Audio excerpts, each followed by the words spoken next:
Call this public meeting to order. Please stand for the Pledge of Allegiance. I pledge allegiance to the flag of the United States of America, to the republic for which it stands, one nation, under God, indivisible, with liberty and justice for all. Please remain standing for a moment of silent reflection for our servicemen and women throughout the world, and for those who have passed away in our community, especially Jason DiBiase, who was a network administrator and webmaster in the IT department for 15 years.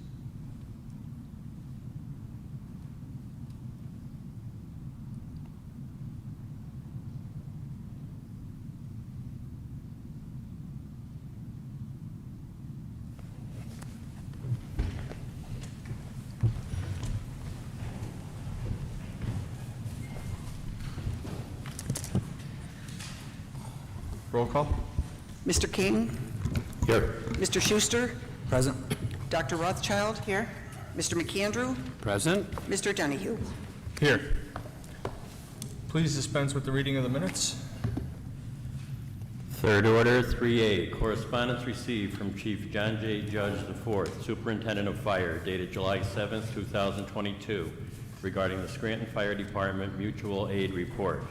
3B, correspondence received from OECD regarding code enforcement report for council complaints dated July 12, 2022. 3C, correspondence received from City Controller John J. Murray dated July 12, 2022 regarding liquid fuels report for the months April, May, and June of 2022. 3D, Controller's report for the month ending June 2022. 3E, minutes of the Historic Architectural Review Board meeting held June 9th, 2022. Are there any comments on any of the third order items? I just have one comment. I see in the controller's report that money was spent for HRG, and a few weeks ago I did ask for an update from Mr. West about stormwater and our certification with the EPA. So Mr. Voldenberg, if you could maybe reach out again for that information to see if we have an update about that. I will, sir. Thank you. Are there any other comments? If not, received and filed. Do any council members have any announcements at this time? I have one. So the City of Scranton and the Scranton Police Department are proud to be presenting the National Night Out Against Crime event for 2022. The goal is to promote both law enforcement and community involvement and education in combating crime. This event invites the citizens of Scranton to come out and enjoy a safe and crime-free night in their community. It is on Tuesday, August 2nd, from 6 p.m. to 9 p.m. The Scranton Police Department will celebrate a night out against crime at Scranton High with a large festival for every resident of Scranton to enjoy. The Scranton Police Department, as well as other law enforcement and community service agencies, will provide displays of their programs for the residents to view and experience. The purpose of this event is to educate the community and provide citizens with information on services available to them, as well as build community confidence and pride. There will also be refreshments and entertainment provided to all in attendance at no cost. That's all I have. Thank you. I have one. This came from Chris Smith at DPW. Please be advised, due to the projected high temperatures, DPW will be running collection crews at 5 a.m. starting tomorrow, Wednesday, July 20th through Friday, July 22nd. There's no change to the collection routes, just to the start times. The change is to ensure the safety of our collection crews, as our area is expected to have excessively high temperatures through the remainder of this week. And we thank everyone for their understanding. Also, I know that Mrs. Jeffries is heavily involved in the Electric City Flower Show, which is scheduled for Saturday, August 6th from 10 a.m. till 4 p.m. at Neog Park. There'll be competitions, specialist plant sales, artesian stalls, gardening demonstrations, live music, free museum entry, and more. Entrance is free, and competition entries are free. The close is June 26th. So I thank Mrs. Jeffries and the Scranton Municipal Recreation Authority for sponsoring that great event in our city at NAOG. Thank you. Do any other council members have any announcements? Mr. Voldenberg. Fourth order, citizens' participation. First on the list is Norma Jeffries.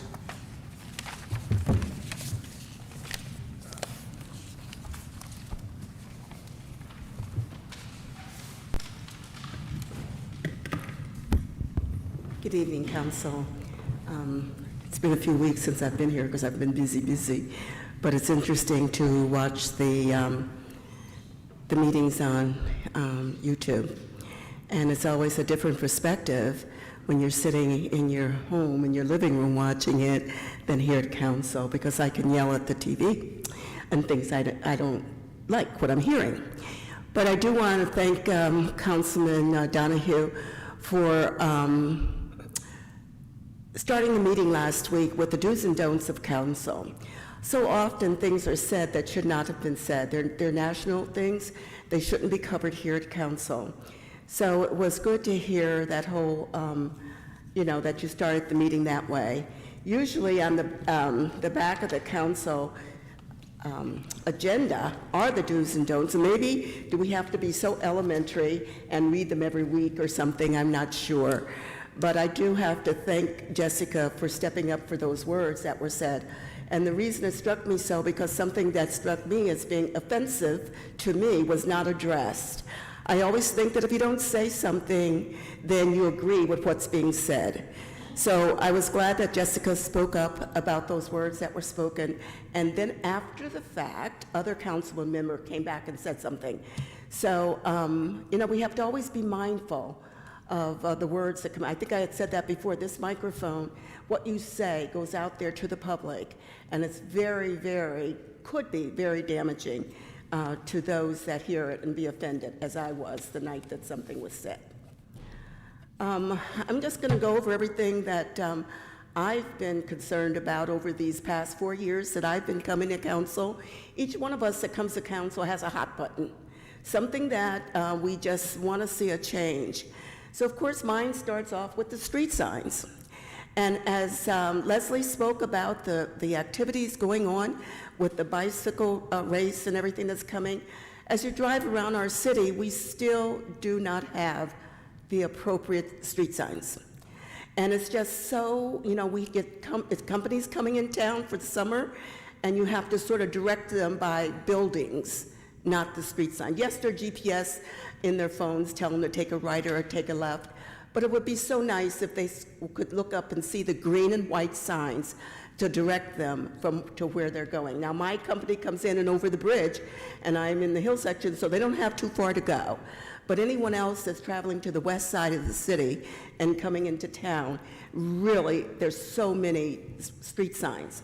I do miss that Mr. Preamble is not there any longer. I called the city, I called DPW. And, they didn't even return my call. So when I was listening to the council minutes and Joan was saying about that no one returned her call, I thought, well, don't be offended, Norma. It must happen to lots of people that I left the message for Mr. West, and he did not call me back. He didn't have to call me, but someone could call me and say, Norma, we're getting to it, anything. And I have to always go back to my business days.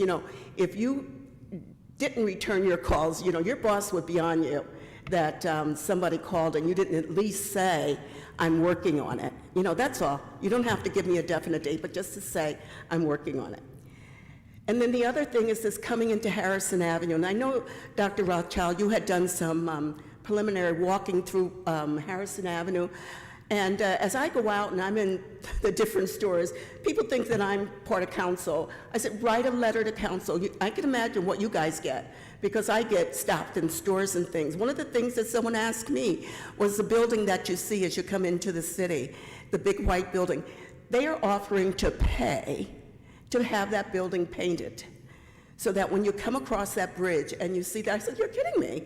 I said, you're going to pay for that? They said, yes, I would be willing to pay to have that done. I said, well, that's someone's private property, and I'm sure that we can't do that. And so that's one thing that's about the city. And then the street parking, of course, that's another one of my hot buttons. And you can't even meet people in town for lunch without thinking, where am I going to park? Do I have enough money? It is better to see that they are accepting quarters in the machines now, where it used to be just a credit card. So, you know, those are the things that are not good for the city when you have to think, oh no, forget it, let's meet up somewhere outside of the city where we don't have to worry about parking. So one of the things I listened to is that they were saying that they're going to give a reduction for the parking in the garages. I don't know when that's supposed to start, but maybe you can give an update on that. And the City Hall restoration, as you're coming down Mulberry Street, you know, I thought for sure when that scaffolding was up that they were going to continue. Like, you know, when you paint a house in your room and one room looks good and then you move to the next room because that other room doesn't look so great, so you paint that room. So then that's what I thought was going to happen. But that's it for me. And Bill, thank you for the electric City Flower Show. We are doing so much work, and it's more than just flowers. If you want to learn how to transplant and get your things ready for next season, they're master gardeners. I'm not a master gardener. I'm just a volunteer. But there will be master gardeners here giving different seminars. So thank you. Thank you.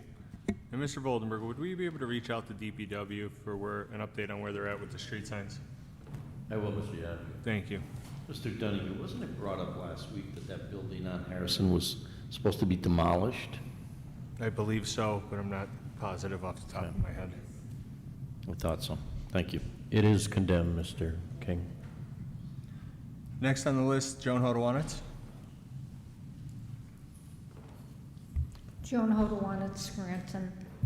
So what is the status of the negotiations for the union contracts? It's my understanding they're still ongoing. Oh, chugga, chugga, chugga. I noticed in the controller's report for June that Uffberg Associates were paid $68,012.99, giving them a running total of $239,614.06 for their work as labor counsel. And they were nowhere near the end. But there's good news, because if you look at the controller's report, you will see that the contingency fund, which was budgeted for $800,000, has yet to be touched. So we have a way of paying for this bill. And I also noticed that finally we have a resolution for renewing the contract for labor counsel, and it's with Uffberg Associates. They were the only ones who bid. Interesting. If you read closely the law department's summary sheet, you found an amazing typographical error. It's a 5-year contract, and with the option for 1, 2, or 3-year extension through the end of 2029. And any extension is subject to a mutually agreed increase to the firm's rates for its professionals through the end of 2029, provided that any increase will exceed 3.5% in any year. I think they meant to say shall not. That's what's in the basic contract. But I'm sure when I grow up, I'm going to be a lawyer because they make darn good money. With regard to 3A, Chief Judge's memo on the use of fire department's resources outside the city, I was very surprised to see this statement. The county mutual aid agreement, this is among various fire departments, is not written. However, it is assumed that resources will be provided to requesting agencies within the county based on need and availability to assist. I think that's something that should be corrected. I think you should have that in writing, largely because personalities change, leaderships change, policies change. We do have a written agreement with Toby Hanna, but not with the county for inter-county support. And I think if I were you, I would strongly recommend to the mayor that she talk with Mr. Judge about getting that put into writing, That's too important a safety issue to be informal. Just my opinion. Has there been any information coming down on the payroll preparation tax, the questions that have come up? We haven't received any yet, no. Okay, We just know that because they the were, clock is also ticking on that. They were- Businesses are calculating and sending in money, and that should be corrected. I was happy to hear the update on the Pocket Park from Scranton tomorrow. The only piece of information that I didn't hear was when we can expect the project to be completed, because it's been dragging for a long time. And other than that, I wish you all a good night. We only have one more week, and then you get to go on vacation. So I'll see you next week. thank you. And I believe the Pocket Park will be finished by the end of the year as long as everything goes on schedule. Next on the list, Joanne Williams.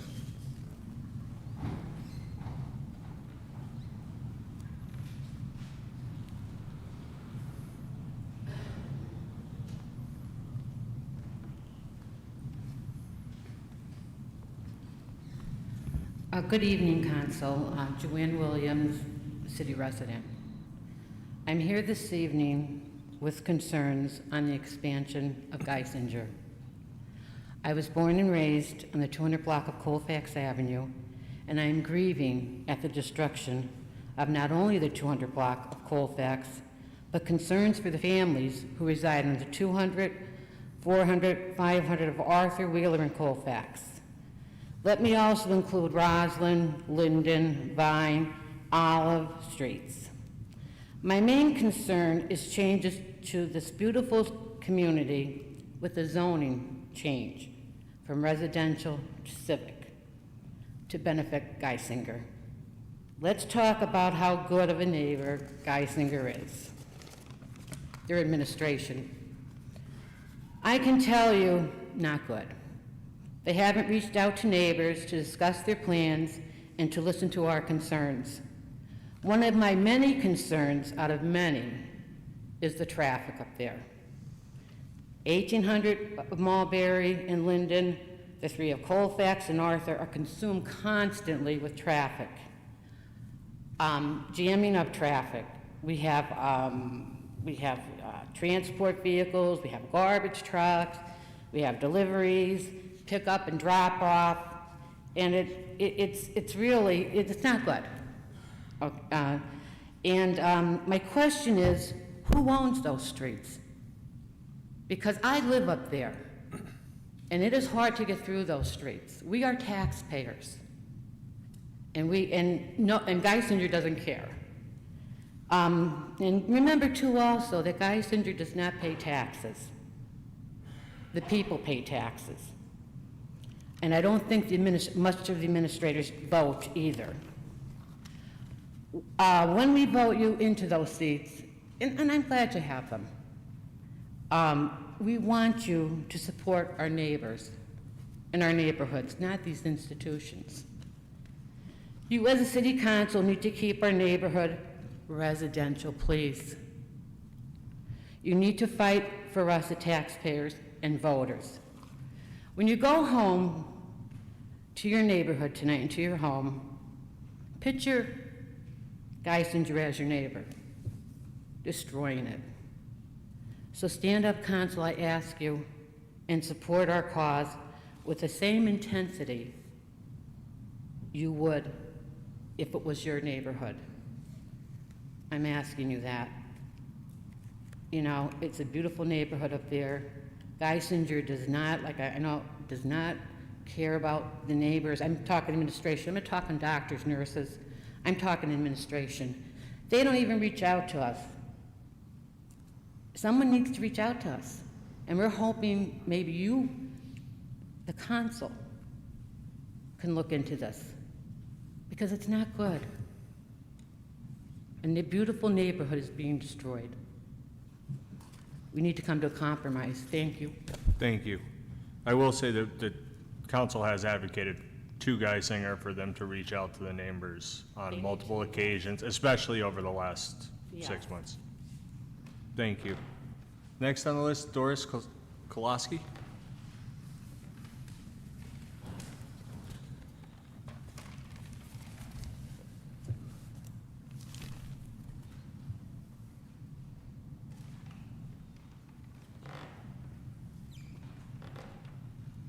Good evening, Council. Before I address my concerns, I'd like to thank Mr. Schuster for taking time to look into the pool and how we can make cuts. I totally agreed with what you said. There's too many bells and whistles that some of it, like landscaping, can be done by volunteers at the park who do that anyway.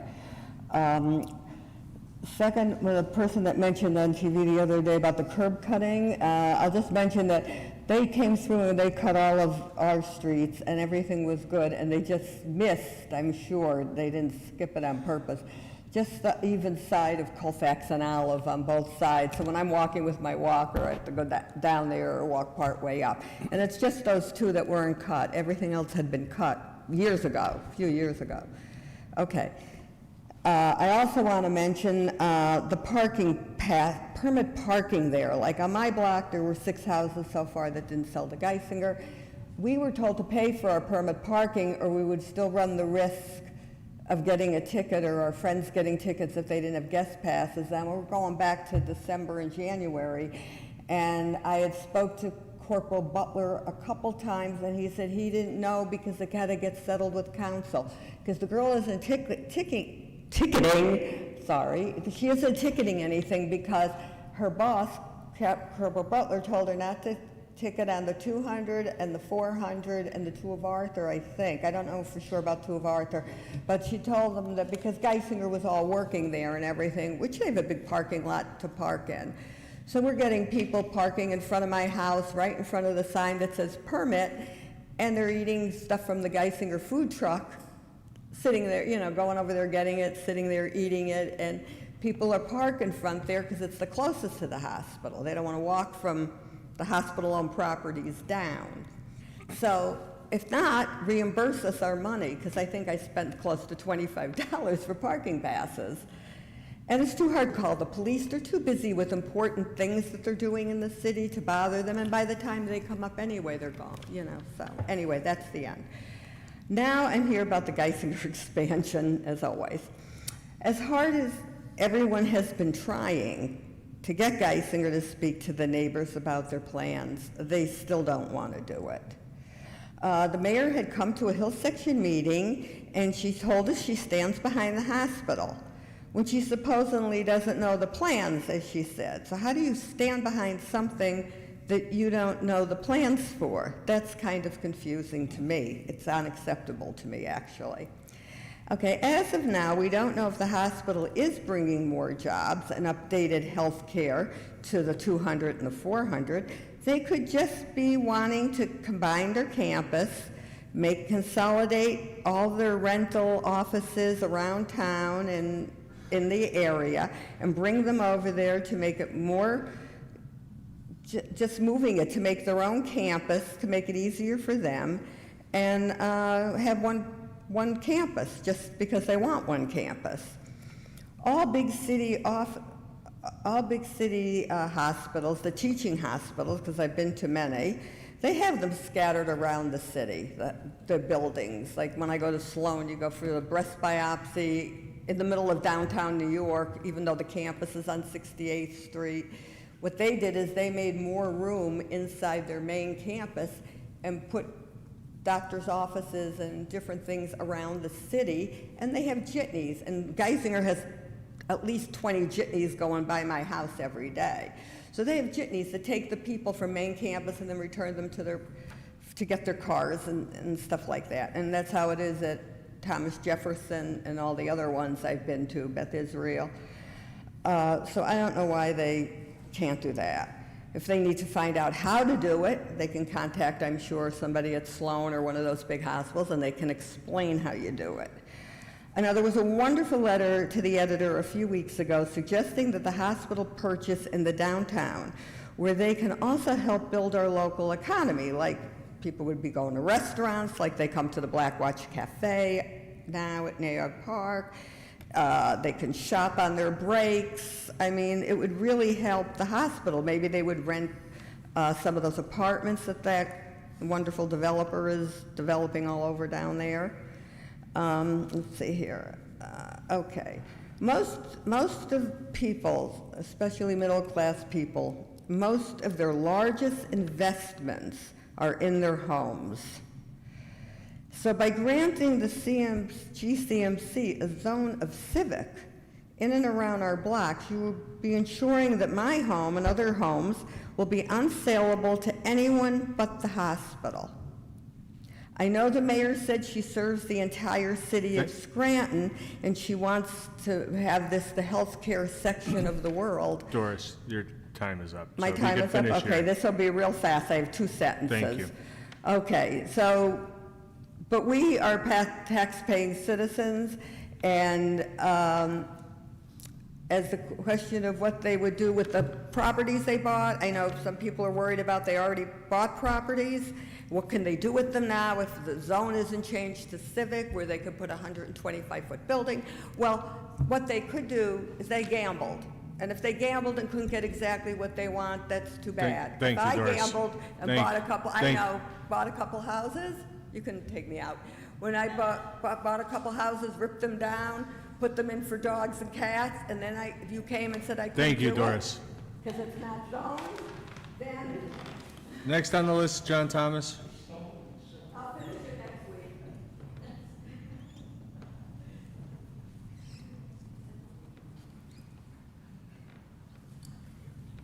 Next up, John Thomas.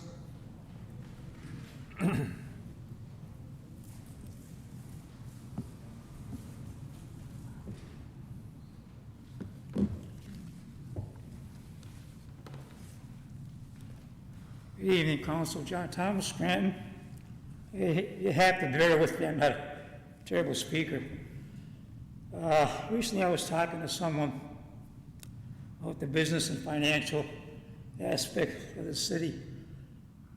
And it reminded me of a person a few years before the pandemic. This person came in front of council and I think had a great idea. Have the mayor get in touch with the University of Scranton, who in turn get in touch with a professor and a student whose major is financial and business course. And in turn, we get in touch with the business financial advisor and the mayor and set up a plan where they can meet, the two of them, and look over the books together. I wish I could remember who this person was, but so long ago. I'm just reiterating what that person said. And I really thought it was a good idea. I mean, I don't know if council would consider that when they meet with the mayor, or maybe they already brought it up, I don't know. Getting out the city business a little bit. The current Supreme Court is so extreme, I'm sure everybody knows, it's just unbelievable.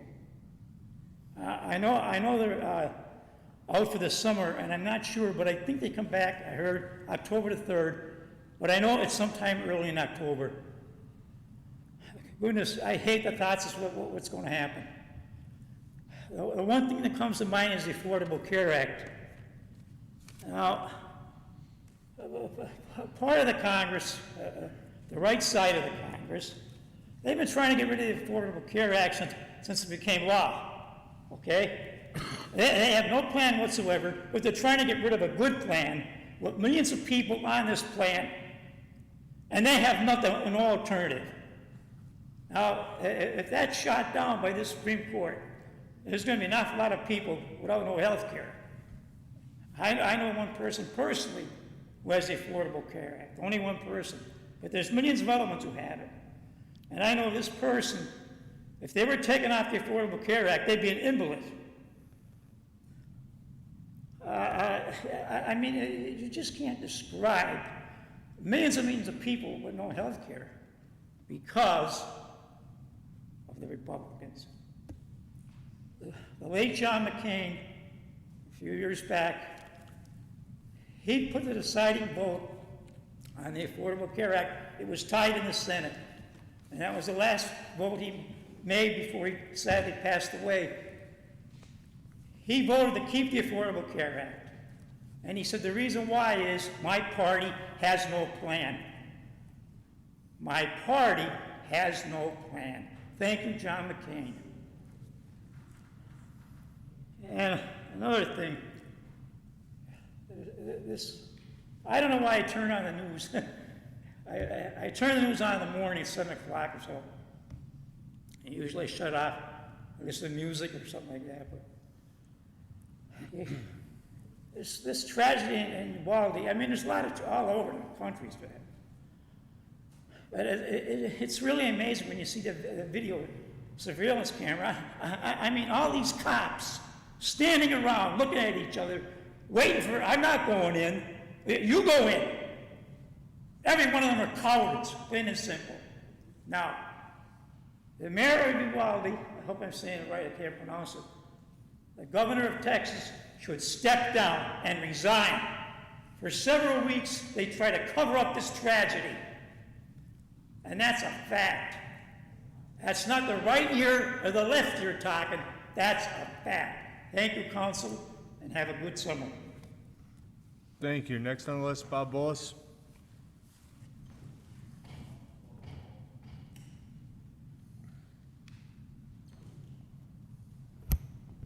Bob Bullis, Scranton. When I was here the last time, I asked about getting the paving done up on Derby and Birch Street where they missed that one piece. And I'd like somebody to inquire into it.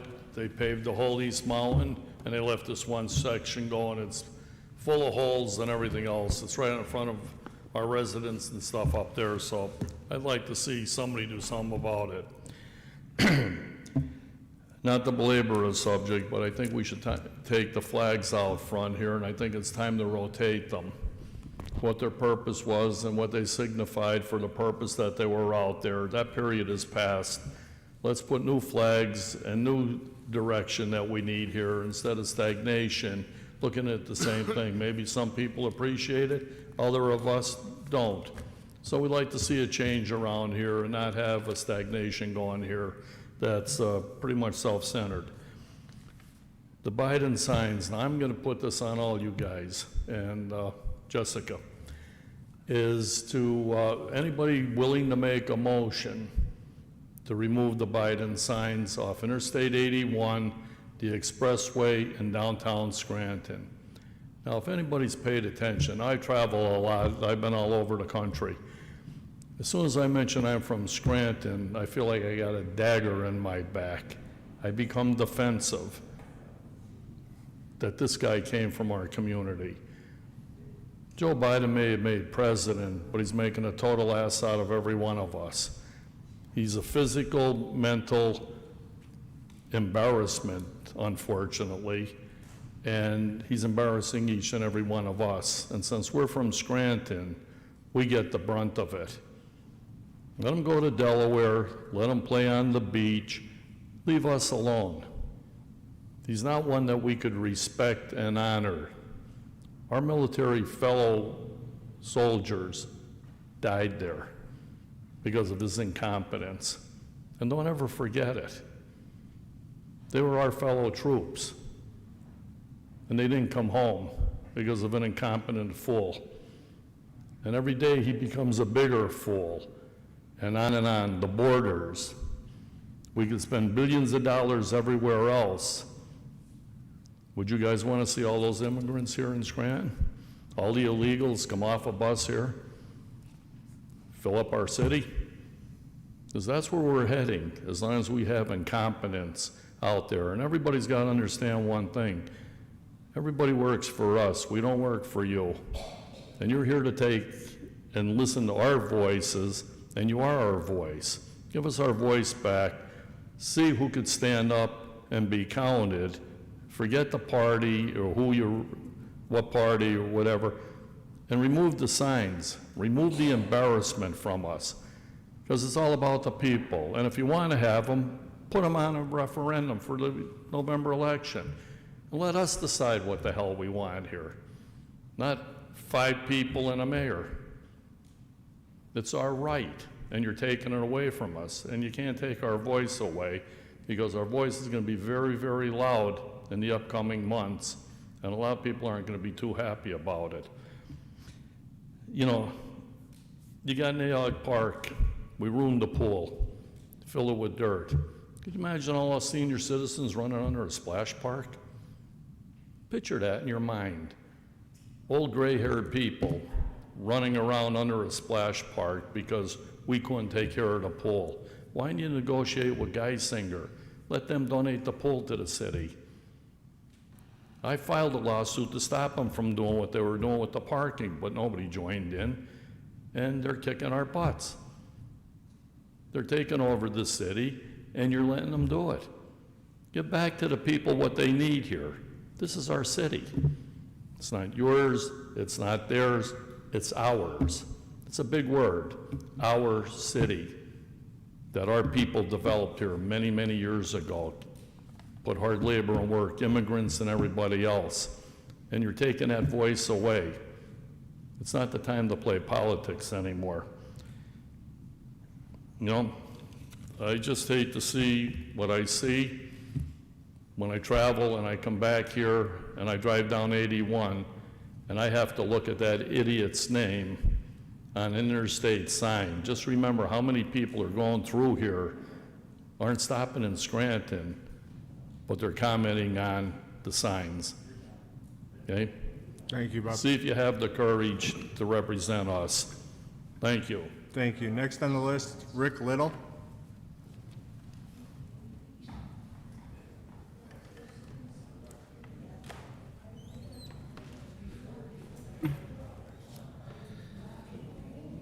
Hi, my name's Rick Little. I live at 420 Adams Avenue, apartment 210, Scranton, Pennsylvania. I am living under a lease that was approved by City Council in 1996 for Scranton Housing Authority, and I've been on the defense ever since.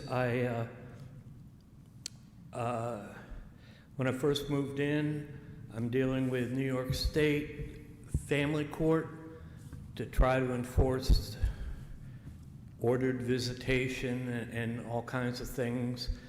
With my daughter, I haven't seen my daughter since she was 8. She's 21 now. I was a founding member of the New York State Fathers and Families Civil Liberties Union. I am not a lawyer, but I know I could pass the New York bar, but Commonwealth law is a brand new thing for me. I've been spending every moment of my time in the last 6 months trying to stay in my apartment, which I was evicted from, I believe totally illegally. My lease provides city, county, and state applicable protections. And I assume that means I can call the police when people are robbing me, or call the fire department and find out what's going on, because we had fires going every single week for the first 10 years of my living there, and code enforcement, especially code enforcement. I'm wondering about this agenda where a report from OECD complaints and a couple, the fire chief. Did I miss that or something in the meeting? I would like directions of how I can see these reports. Mr. Little, you could go on the city's website, right on the city's website, and under council meetings, our agenda is up there, and you could click on these, and then they come up, or you could request them from our office. I just need certified papers because I'm in the court of common pleas by the skin of my teeth in filing the notice to appeal. I'm not, it says on the paper, you know, using Pennsylvania procedure. I don't recognize any of the usual procedures, such as certificate of readiness for trial. I'm supposedly in trial. Anyway, Lackawanna County is one of 2 counties in the state that don't go through the COMPASS program for the distribution of ERAP funds. ERAP, the COVID thing. I've applied for it 3 times. Supposedly, my landlord has applied for it, and I was just slammed in court the other day where he agreed to it, and then he said it's off the table. This is the district attorney of Lackawanna County, who's the attorney there. It's very intimidating dealing with him. I'm defending an eviction, and I stated I was withholding rent for very good reasons. I won't go into them all now, and I was accused of failure to recertify. There's many letters that I wrote to the manager in this lease. That's the procedure, and then nobody addressed any of my concerns for going on 4 years now.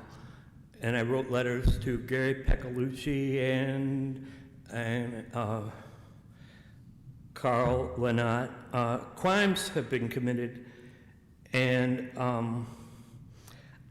by these people, and I need the names of these people. I asked the district attorney, he won't give me the names of the people. I've asked in writing to the executive director. I think it's in the interest of the city of Scranton to find out who's running on the ground Scranton Housing Authority.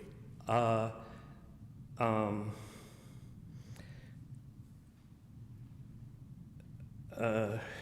you, Mr. Little. Your time is up. Okay, thank you. Thank you. Next on the list, Ron Ellman.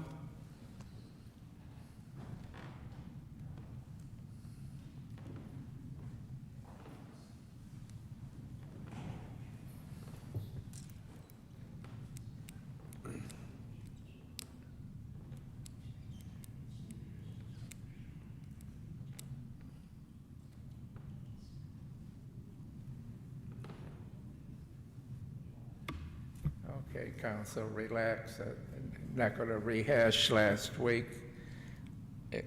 I would like to say that Faye Francis's letter accusing me of attacks on women is a manufactured nonsense. Mr. Ellman, please don't, no personal attacks, please. All right. That's it. And I'll drop the abortion issue, but I'd like to say, make everybody more comfortable.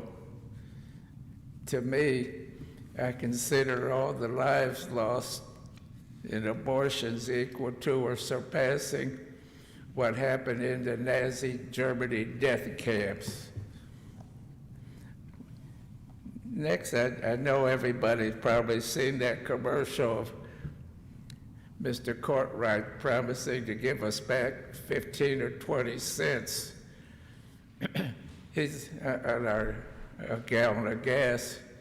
He and his party are responsible for this financial mess that's costing everybody in this country hundreds of dollars a week more. I see some ads that say it's costing families over $400 a week more. I'd like to publicly say what he could do with that 15 or 20 cents. It won't help nobody. You people remember Sister Adrian having the food giveaway at the high school. There was a mile-long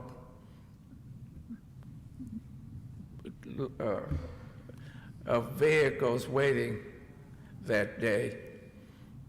You know where Mr. Courtright was doing? He's given the 8 colleges $10 million of those people that were waiting in line for food, their tax money. So the 8 colleges wouldn't have to dig into their endowments to pay their own responsibilities and obligations. To me, if that wasn't bad enough, the monthly law firms apparently was poverty-stricken or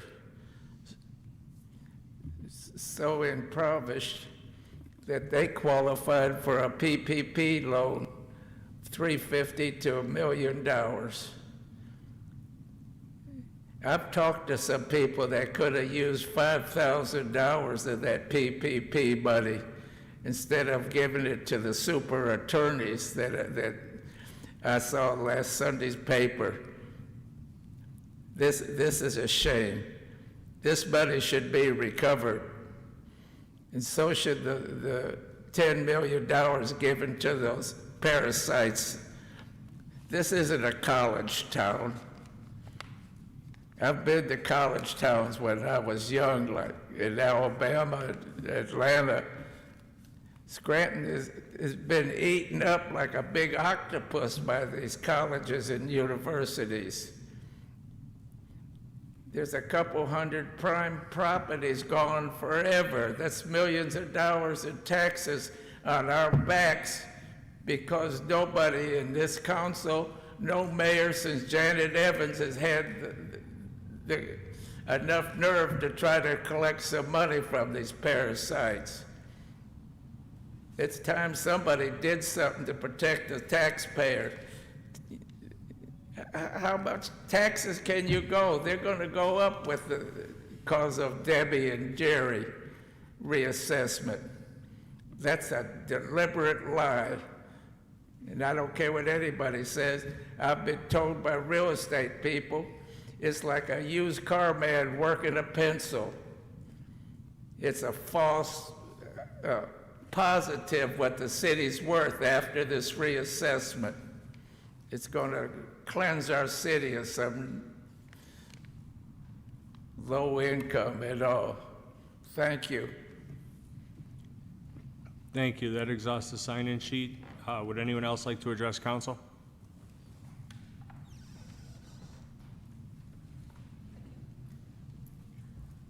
Delmar Gazevich, Scranton City taxpayer. Now, first, while I was born in Scranton, I matured in Poland, and I would encourage the city council and the city entirely to reassess whether or not they truly believe that Nazi Germany is the same or is equivalent to a woman's right to choose. I would happily have a discussion with anyone who seems to actually argue that for that. Now, on to what I'm meant to say when I came in here, is of course about the Laurel Line, the railway system that Scranton used to have to connect ourselves with Pittston, Wilkes-Barre, Old Forge, Music, and our other surrounding communities. Now, a few weeks ago, on my way into Scranton, as I work here, my brake lines gave out, and I ended up having to pull off into Scranton. My brakes were completely shot, had to take my car in to the shop. And of course, an accident like that, hard to prevent and can't be done in a day. However, after I got my car into the shop, I was now stranded in Scranton. I was unable to get home. I was unable to leave because both the cost of independent transportation is so high and the bus system is not up to par. Now I work until 6 p.m. No buses leave Scranton after 5:15. I am completely stuck here in Scranton, and what that also means is that everybody outside of the city is unable to come into Scranton. All of that can be alleviated with a train. Having a light rail system that allows citizens and people from outlying communities to come in and out of the city would alleviate these transportation issues. Now, the cost of transportation is climbing daily, both from fuel costs, car costs, insurance, inspection, et cetera, and our roads are just not able to hold up to all the cars that we have to use. We do not, in this community, have the freedom of choice to really use anything other than a car. The bus system is adequate. I'm very happy with Colt's, LCTA's new night bus, but it doesn't fit everybody's needs all the time. It's great for anyone who uses it to get to work during the day, but anyone who works on the weekends is really left up the creek. And that's it. We have a car, personal vehicle, that is too expensive for most people in our communities to really rely on constantly. The average household in Scranton brings in about $20 an hour collectively, which is not very much. It is certainly not enough for the people of Scranton to constantly have to rely on their own personal motor vehicles to get in and out of the city, to get to work, to commute on these roads. And the amount of cars that we have in the city, as other people have mentioned already, cause huge problems, from parking and living just up near the hospital, which, I will remind you, used to have a train station there in Naog Park. If the Laura line, which did stop there, was reinvigorated, people would be able to get to and from the hospital without needing to drive and park their personal vehicles. They won't need to park in the city. People who have mentioned before that they have to plan around where they can park, where they can go, really cuts out a lot of people's adventures into the central city of Scranton if they either can't rely on the bus or can't rely on availability for parking. Being able to take that train trip, a light rail trip into the center of Scranton, would do wonders for the community and for the businesses directly in our center city that are accessed by the rail. Anyone coming in on rail would be free to walk around on foot or bike if they choose to take a bike with them, and be able to visit these businesses, go to their own houses, and generally participate in the community without having to worry about the financial strain or the space strain brought about by the amount of people who take cars. Additionally, people who keep complaining about I-81 having a Biden sign won't have to worry about it if instead of taking 81, they're able to take the train. The city of Scranton and the outlying communities will greatly benefit from having a light rail system brought back to the area. Thank you. Thank you. Would anyone else like to address council?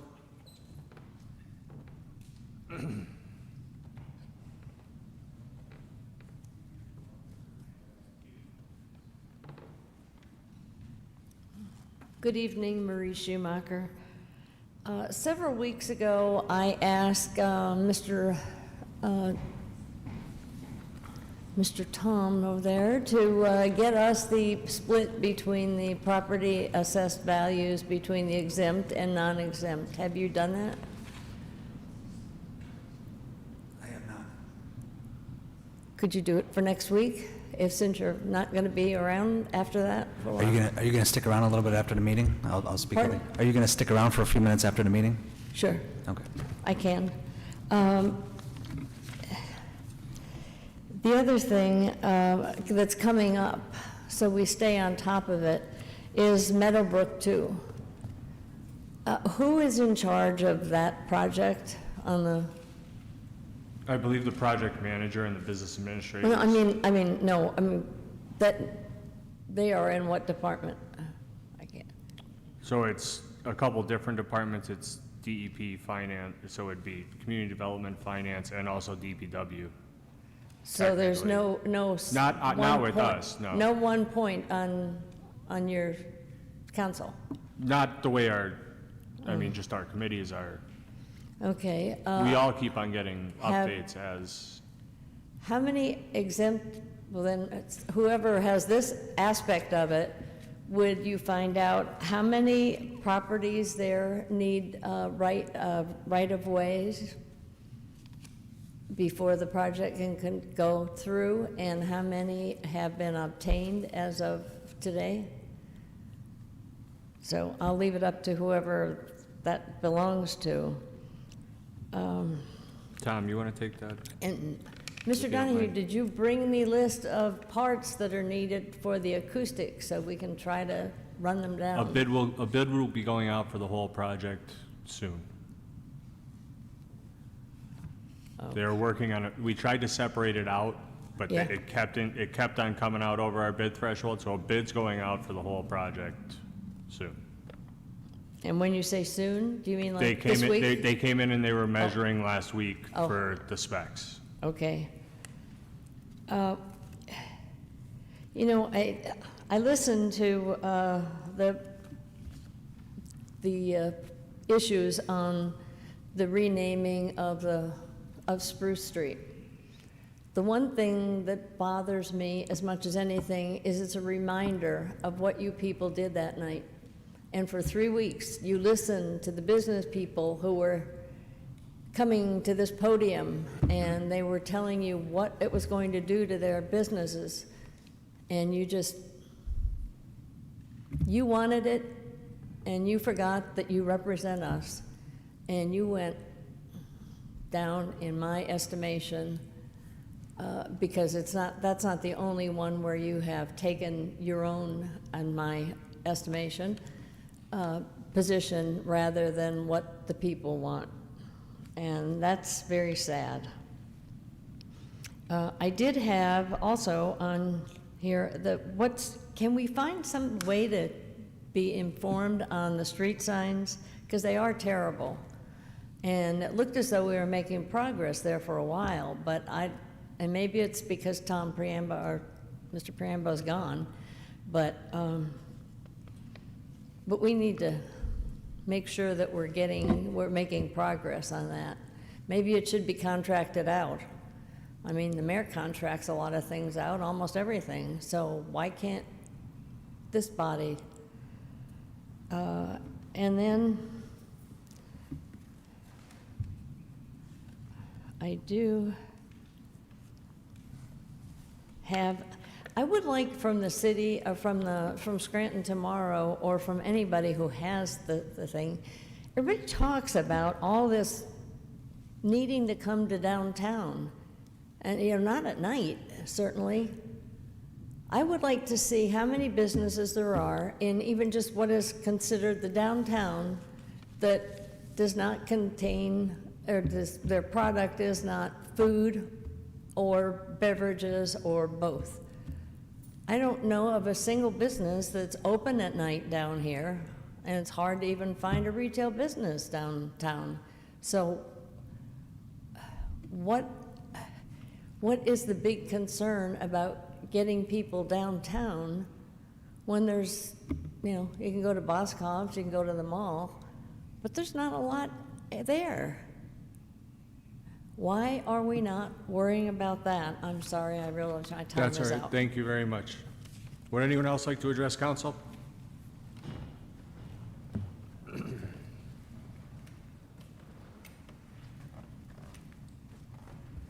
Good evening, council. Dave Dawson, resident, taxpayer. Okay, got the wrong page up here. Last week, mention was made that City Hall seems to be closed off to the people, and quite often when I'm watching my obsessive news reports, a lot of politicians are getting calls and threats and all kinds of harassment and some really vulgar and threatening type emails and stuff. And correct me if I'm wrong, but I think the Patriot Act does forbid this. It is actually a violation of federal law to threaten a public official. So I certainly hope that some of these people that are doing this kind of stuff, and if that's the reason that City Hall is all clammed up, that somebody gets their just desserts someday. It's really not acceptable. And on 5E, once again, I have spoke out. I don't think it's possible to have two-way streets without, in Central City, without four-way stoplights, precluding anybody from going through the intersection before there is a traffic signal for pedestrians. And I think stop signs and bicycle paths would be a big mistake. I don't see there's room. And I think if that happens, I won't stop coming to City Hall or downtown, but I will get myself a dash cam. Because every time I was hit, I usually hear, "This is the first time I'm the cause of the accident." You know, got hit from behind, driven 20 feet, playing with his radio, and this is the first time. Well, this is the first time you couldn't lie your way out of it. So that way, somebody couldn't. So I wish we considered that before we just take a jump in possible boiling water. And we have a lot of comments here. I don't like commenting on national things, but people come in and they state stuff. I mean, it's really, how big of a failure does their choice have to be before they just face the beat of the drum? It's time to reform the Republican Party and get those crazies out of there. There's two hearings on Thursday night that Trump was sitting in his little office and reveling while those hooligans were tearing the Capitol apart. And people have been convicted that actually had firearms on them. They didn't shoot at the police, but if they had gotten to where they wanted to go and seen who they wanted to see, we probably would have had congressmen assassinated and everything else. That's not acceptable. Please quit supporting that stuff and coming in here and telling me that the sun is the moon, because it's not. I don't need it. Who am I going to believe? My lying eyes and ears, or you? You know? Omicron is up 46% in the last week. Obviously, those people are anti-mask, anti-vax. Excuse me if I don't want to breathe the same air that they do before it's filtered. Have a good night. Thank you. Would anyone else like to address council?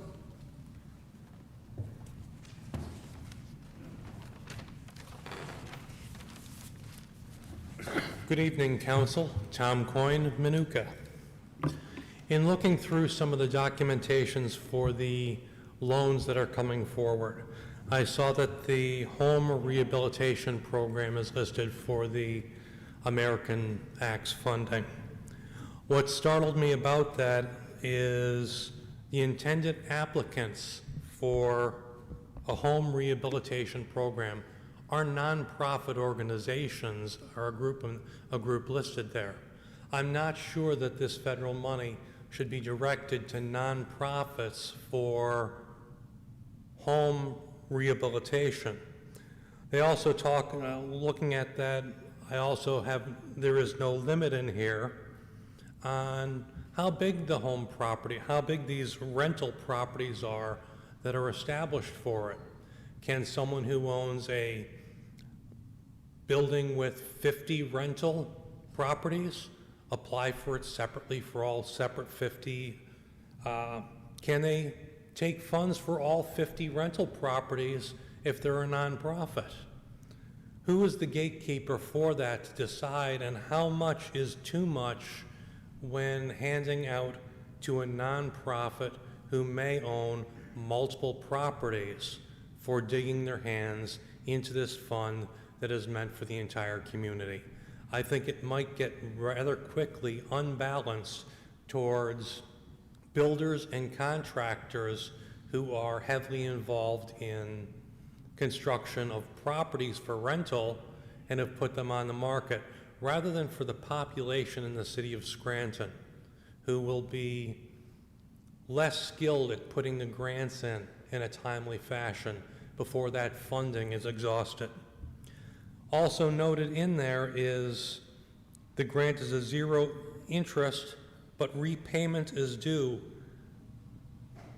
And if you sell it within a 10-year, sell it, convey it, or transfer the property, the money has to be returned. Unfortunately, the money we're talking about that has to be returned, in fact, also is subject to revision by the U.S. Treasury.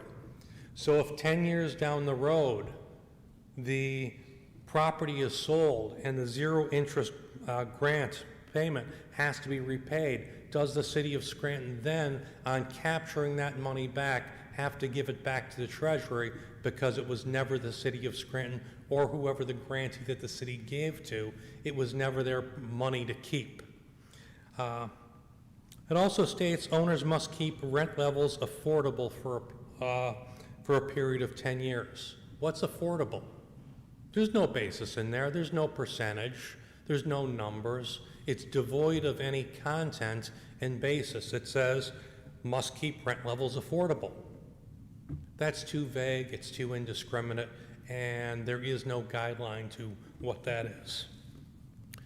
Last, the city of Scranton, this building is a public building.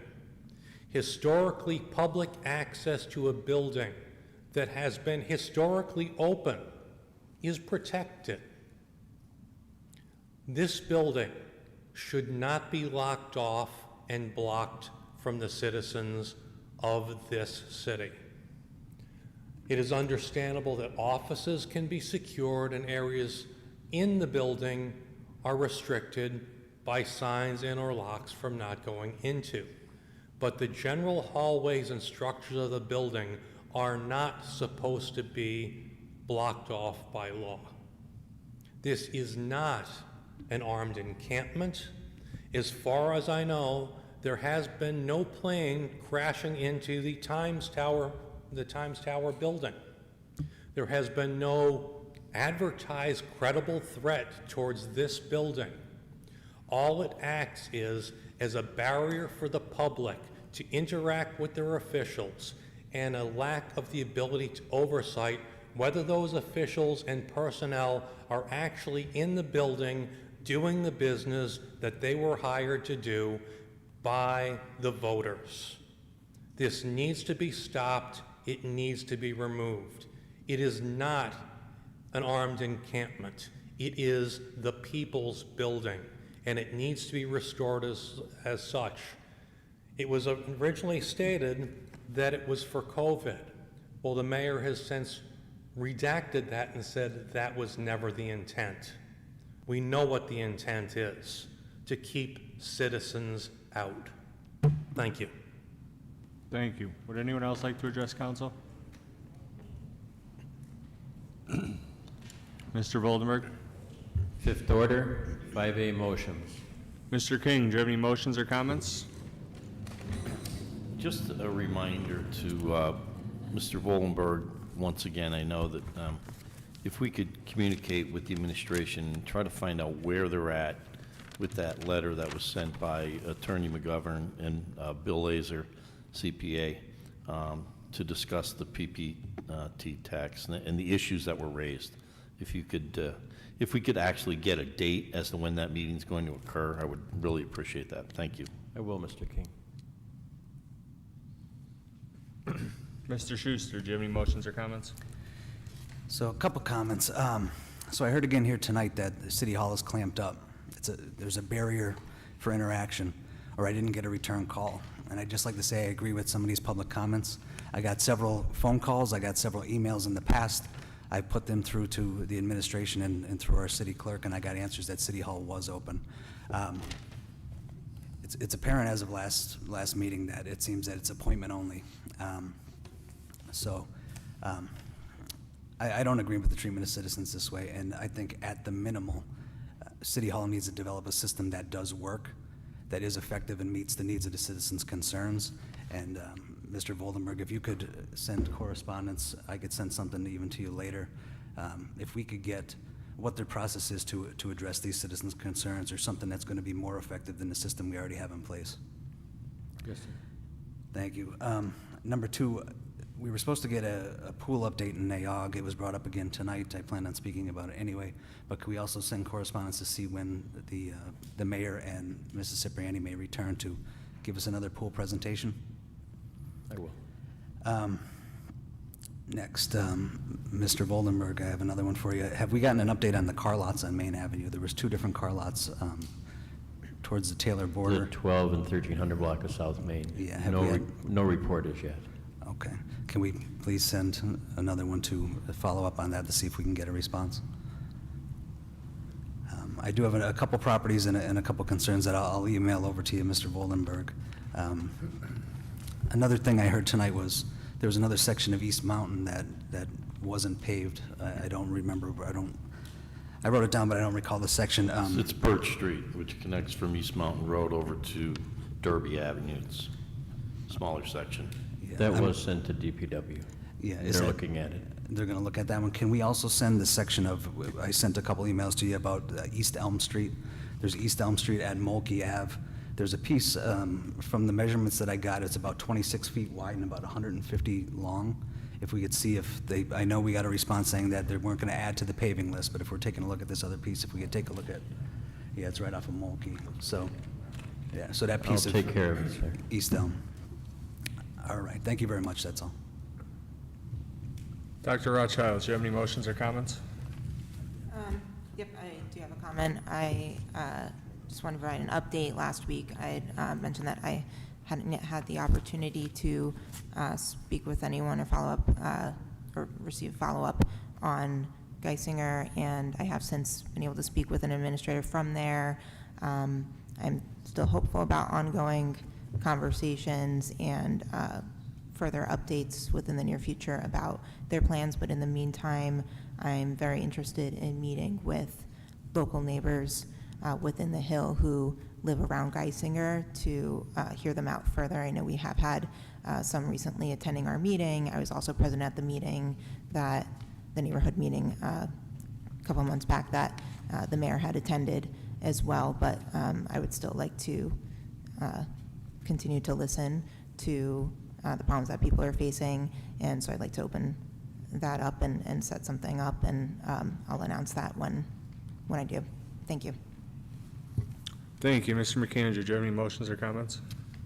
Yes, I have a few. So this has been going back a couple months. There's a gas station on the corner of Railroad and Luzerne. So, and I know it's under new ownership, but it's been a blight issue. I'm still getting complaints about this gas station, and I was told that there was tanks that were leaking. So, Mr. Voldenberg, could you please see where code enforcement is at with this building?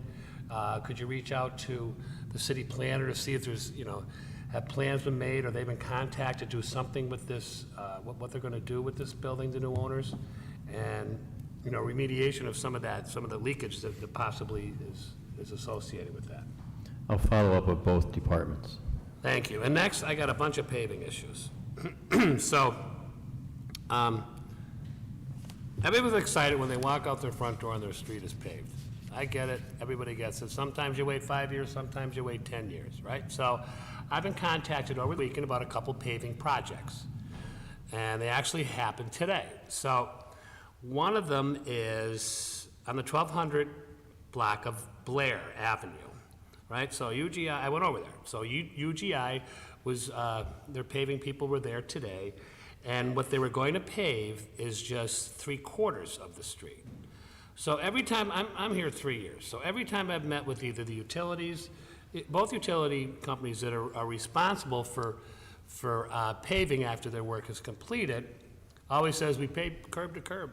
Hear it all the time, curb to curb, right? So this isn't happening. So this street is being 3/4 paved, or it was today. So while I was there, I talked to the foreman. I said, hey, buddy, help me out here. Help me understand why you're only going 3/4 of the street. And he goes, well, that's the orders I received. And He was a messenger, so I was a messenger too. So he's like, of course I don't want it to look bad. Of course I would like to do it from curb to curb, but there's some issues. One being like some of it was, on the one side, they're paving right to the sidewalk. On the other side, there's like a patch that used to be grass, but that whole block had some type of paving done in the past. So they weren't gonna rip it up, and they didn't want to paint over it. He goes, I can't paint over it because there'd be some water issues. I said, well, you have to understand the residents' concerns, because it's not gonna look right.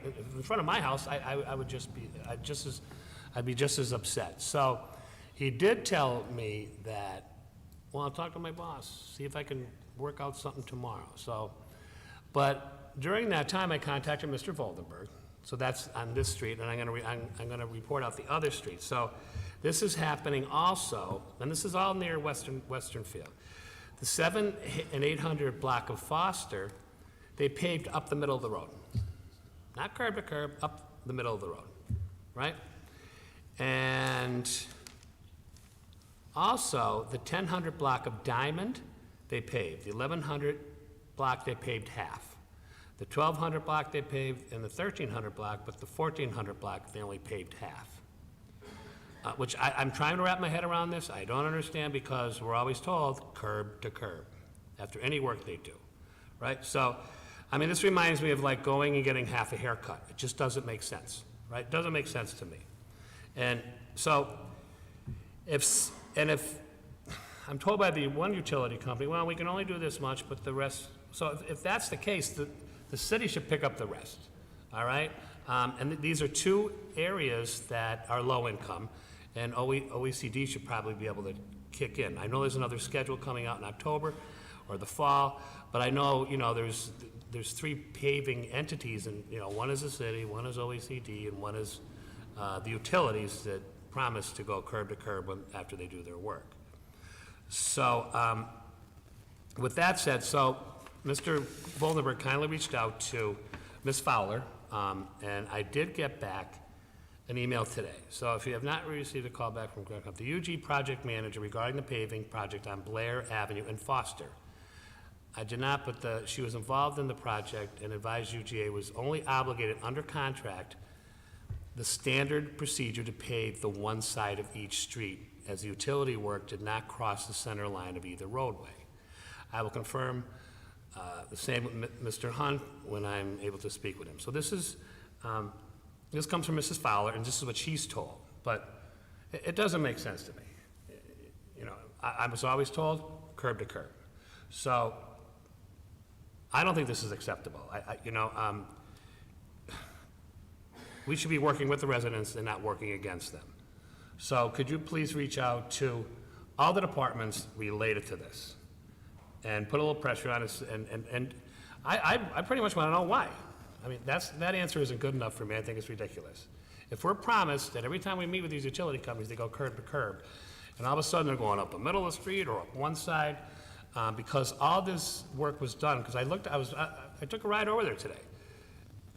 The sides that they didn't do, there was evidence that was dug up for utilities. So I'm having trouble understanding this.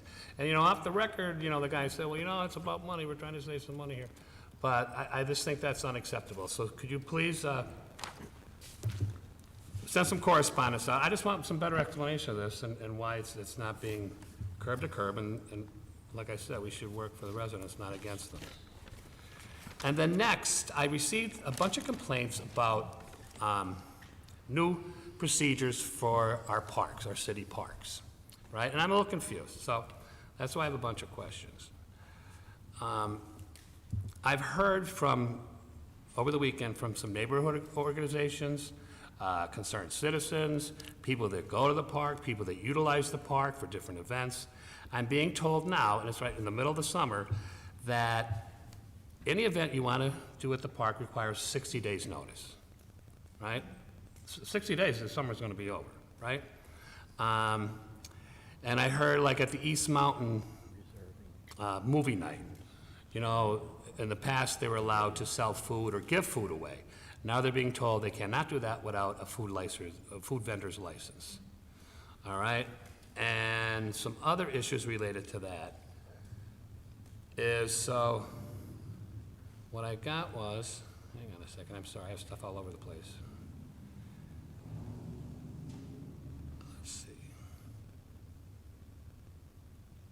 60 days notice, you also have to fill out 6-page special events form in addition to the 60-day notice to utilize the park. Some of these neighborhood groups used to have meetings at the park. Now it's not allowed without permission, which requires a lot of paperwork. Also outside the pavilion, okay, there's some other issues. But for the most part, my concern is, if you're gonna change the rules in the 9th inning of a game and not inform the residents as to why, how, when, and just do it in the middle of the summer without informing the residents, I need to know why this happened and why is it going to continue the rest of the summer? Are they going to post this information on a website? Like, just to start all these new policies and procedures and never bring them to us I just think it's a little too much for this summer. And so last week, we talked about when the mayor was here and the chief of police about the entry here, the vestibule, and the shield that was put up during COVID, which I didn't have a problem with. And then we were informed that, well, no, it's going to remain because of safety. Whose safety? I don't know. And because I got after that meeting, believe it or not, I received a bunch of more concerns about it. I'm trying to find the one that I got here. And it was about an employee that works here. It wasn't about someone coming in to talk to an employee or reach out to an employee. It was about an employee with some concerns. So, let me see. Sorry. So, this concern was, we have a lot of people that come into the building with complaints about garbage, potholes, and whatnot. We're here are just as important as the city hall employees. Here's something else. In the main office, there's not even a door to get out if there's ever a fire or a crazy person with a gun. Yes, they're behind a door. But if there's ever a fire in the foyer, how does one get out of the office? This is a clear violation of safety for the clerical workers in the office. All right, so there's issues within the building of employees that don't want this shield to remain, and I share the concerns with the commenters and some of the residents that, you know what, this is our building. It's a taxpayer's building. This is taxpayers' city hall. And if there's a safety issue, I think a compromise like what you said, Mr. Coyne, secure the offices so people can still come in here. There's never been an issue before. Why create an issue that doesn't exist and just say, well, you know what, it remains because I'm afraid. That's just not good enough for me. So I'd like to revisit that. And maybe the concerns of the workers that are here, if they're valid and it is an issue with safety, then we have to take another look at it, okay? All right, and then next, so I want to report out, I know there's a lot of stuff, but I'm sorry, I get hit every day because we only have one more meeting. So months ago, when the garbage was a mess and picking up and the schedule, it was kind of blamed on Rubicon. And Rubicon was this software that was purchased 7-8 months ago. It was supposed to save $1 million a year. I've been asking for Mr. West and the DPW to come in and update us with how much are we saving with this? Is it working? I was told that, oh, you know what, we're going to come in September. So, which I believe, or not believe at this point, but I knew that was going to happen. They push it past recess. And then also, Mr. Voldenberg, I got another complaint or two about the old school, the deaf, right? So I know they were cited. I know that there's an owner lives out of town and can't be reached, but I was told that half the building is in Dunmore and half is in Scranton. People in Dunmore are stepping up and they're taking care of the property and cutting the grass and doing that, but the Scranton side of it still remains a blight issue. So could you see where we're at? Because they were supposed to follow up. Let's see where we're at with that building, okay? I will, sir. And then Mr. Raines, who is here, the handicapped gentleman, comes and speaks very well all the time and brings up valid points about being ADA accessible, reached out to me and he said that, the last time I was there, I was in the bathroom. I used the bathroom. And he said, I don't know if you realize, they said, but the little rinky-dink latches that secure the door where you're in the bathroom are a violation or an ADA compliance violation. And so I promised him I'd bring it up, and could you please, he said, you know, it's in the men's room, I don't know about the women's room. I said, well, I don't know about the women's room either, I don't go in there, but could you please send this to administration and make sure we get in compliance? Especially with, I mean, he was very concerned about the parking, and I still am. Could you check on that, because we inquired about that, parking out front and making it accessible to get in the building? Because that was brought up maybe a month ago. But something as simple as a lock can be brought into compliance, I believe, with our in-house maintenance staff. So bring it to their attention, because it was brought to mind. All I'll right? take care of it, sir. Thank you, and I think that's all I have. Oh, no, I have one more, I'm sorry, I apologize. So, hey, sometimes I listen to 20 of you, so I only have not 20 things tonight. But, so, of course, we got the bill list, and Upper's contract's getting renewed, but we did spend we were billed $68,000 for the month of June, right? For labor, right? So, we all know that, it was brought up earlier, and negotiations, we're told, they're still ongoing. So I don't know, months ago I brought up, I want a list of actual sit-down meetings with negotiations and dates and when they occurred. So I would like that updated. I know that all of this $68,000 doesn't go towards the negotiations and other labor issues, but I'd like to know if any other negotiations occurred in person, like the last update I asked for months ago. I'd like to know the difference, all right? I'm not asking what was spent, because it will take 2 months to get another redacted bills, but I just want to know if the negotiations are actually occurring like we're being told. I'll reach out tomorrow, sir. Thank you, and that is all I have. Thank you. Just a couple things. Mr. Voldenberg, I did get a few complaints this week about some quality of life issues. I'll send over those addresses to you.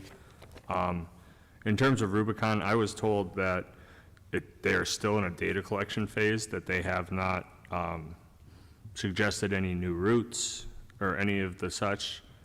So that's why they're going to come in September, so that they could further collect some more data.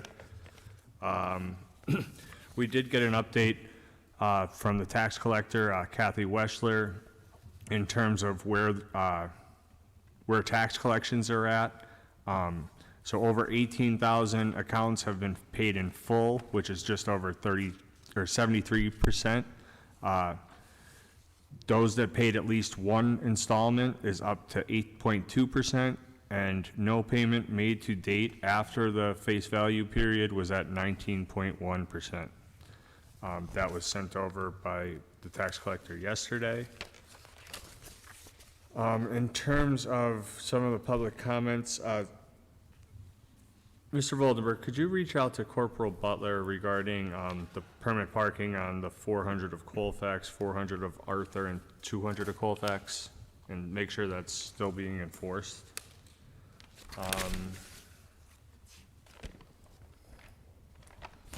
And also, instead of bringing it up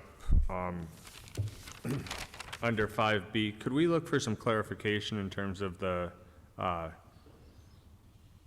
the issue brought up with the Labor Council on page 4, I believe it is, regarding the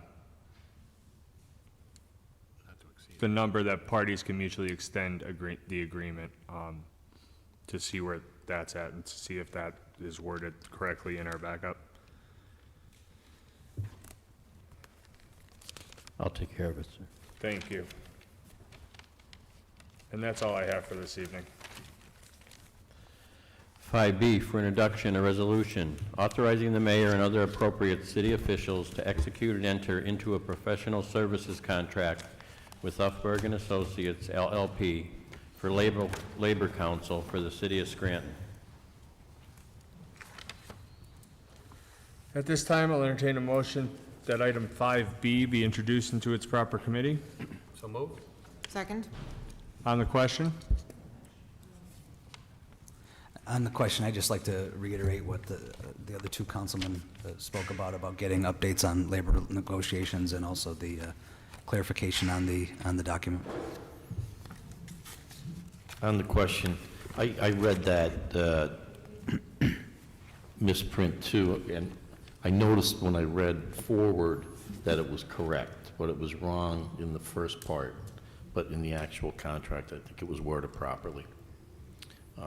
I was reviewing that today. I did pick up on that, though. It said shall, and it should have been shall not, I believe. Okay.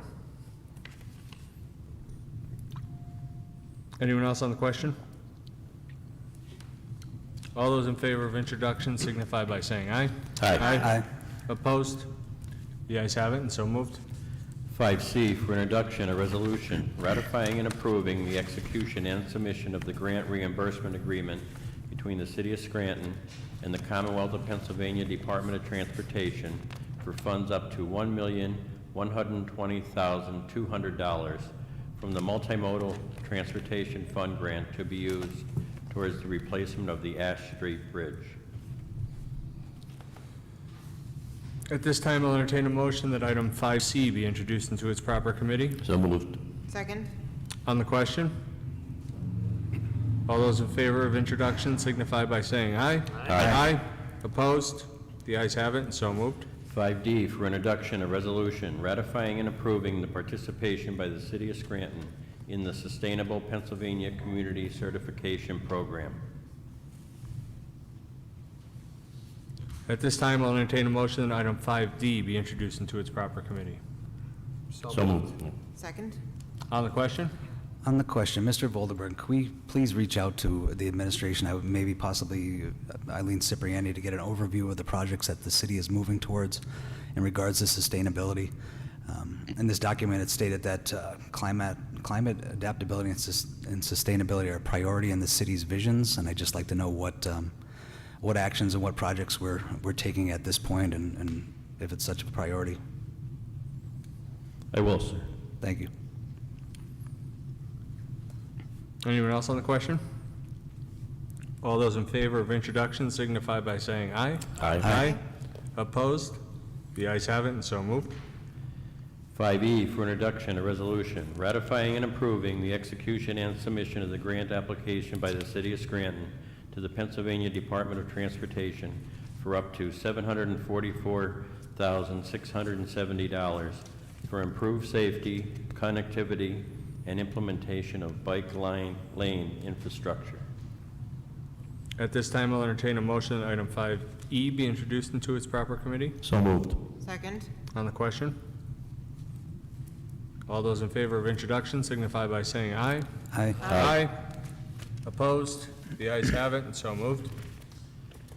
5F for introduction, a resolution ratifying and approving the execution and submission of the grant application by the City of Scranton to the Pet Safe Bark for Your Park for up to $25,000 to be used to implement a dog park at the Central City Little League in North Scranton. At this time, I'll entertain a motion that item 5F be introduced into its proper committee. So moved. Second. On the question? All those in favor of introduction signify by saying aye. Aye. Opposed? The ayes have it, and so moved. 5G for introduction, a resolution ratifying and approving the execution and submission of the grant application by the City of Scranton to the Commonwealth Financing Authority Multimodal Transportation Fund for up to $920,000 to be used towards the South Webster Avenue Sidewalk Bridge project.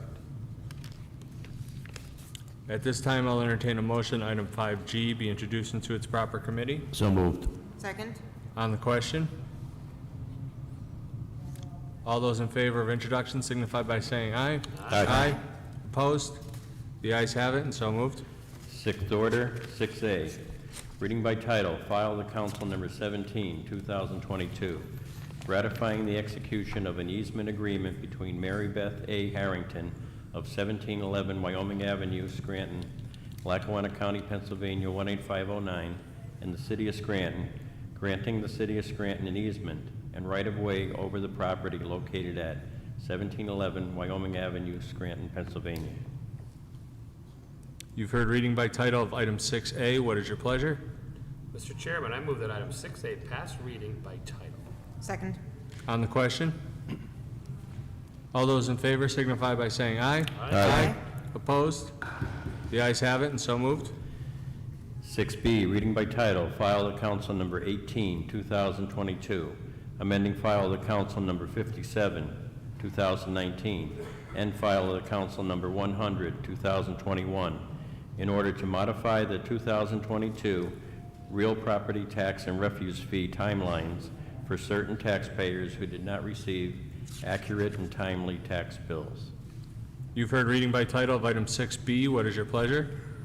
Mr. Chairman, I move item 6B pass, reading by title. Second. On the question? All those in favor signify by saying aye. Aye. Aye. Opposed? The ayes have it, and so moved. Seventh order, 7A, for consideration by the Committee on Rules for Adoption, Resolution Number 97, 2022, appointment of Alexander Latordo, 301 Newton Road Rear, Scranton, Pennsylvania, 18504, as a member of the Human Relations Commission, effective upon execution of the resolution. Mr. Latordo will fill the vacancy of Dr. Jessica Rothchild, whose term expired October 18, 2018. Mr. Latordo will complete the 5-year term that followed Dr. Rothchild and is set to expire October 18, 2023. As chairperson for the Committee on Rules, I recommend final passage of item 7A. Second. On the question? On the question, I abstain from this on introduction because it's to fill a former term held by myself. Anyone else on the question? Roll call, please. Mr. King? Yes. Mr. Schuster? Yes. Dr. Rothchild? Abstain. Mr. McAndrew? Yes. Mr. Donahue? Yes. I hereby declare item 7A legally and lawfully adopted. 7B, for consideration by the Committee on Rules for Adoption, Resolution Number 98, 2022, appointment of Heather McCone, 341 White Birch Drive, Scranton, PA 18504, as a member of the Human Relations Commission, effective upon execution of the resolution. Ms. McComb will fill the vacancy of Om Timsina, who resigned on March 26, 2022. Om Timsina's term is set to expire on September 16, 2022. As chairperson for the Committee on Rules, I recommend final passage of item 7B. Second. On the question? Roll call, please. Mr. King? Yes. Mr. Schuster? Yes. Dr. Rothchild? Yes. Mr. McAndrew? Yes. Mr. Donahue? Yes, I hereby declare item 7B legally and lawfully adopted. Eighth order, 8A, file of the council number 9, 2022. This piece of legislation is the updated zoning ordinance. It is continued to be tabled to allow for additional input and any changes and/or amendments. 8B, file of the council number 16, 2022. This piece of legislation is the 2022 action plan. It is tabled for 30 days to allow for additional public comment. If there's no further business, I'll entertain a motion to adjourn. Motion to adjourn. This meeting's adjourned. Thank you.